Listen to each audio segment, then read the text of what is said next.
তো দেখো আমি এখন ইউজ করছি OnePlus Nord 5। দেখে নাও এতে অক্সিজেন OS 16 আপডেট চলে এসেছে। তবে তোমাদের একটা জিনিস দেখাতে এসেছি যে তুমি যদি অক্সিজেন OS 16 আপডেটের পরে মোবাইলের যদি কোনো টেক্সট লেখো আর সেটাকে যদি এডিট করতে যাও, তখন দেখবো এখানে একটা গ্লাস ইফেক্ট মতন এসছে। তোমরা এটা কজনে জানো সেটা জানি না, যদি জেনে থাকো তো কমেন্টে বলবা।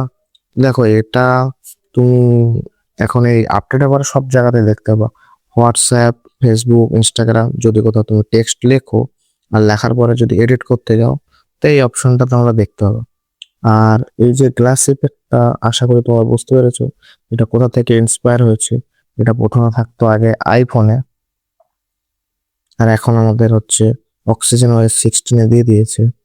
আর এটা দেখতে খুব সুন্দরও লাগে। আগে একটা সাদা মতন ছিল, অতটা ব্লার ইফেক্ট ছিল না, এখন চলে এসছে। আর তোমরা এটা বলবা কমেন্টে যে এটা তোমরা আগে থেকে জানতে কিনা। আর এটা যদি ভালো লেগে থাকে ভিডিওটা, লাইক করে দেবা আর চ্যানেলটাকে সাবস্ক্রাইব করে রাখবা এরকম ভিডিও দেখার জন্য।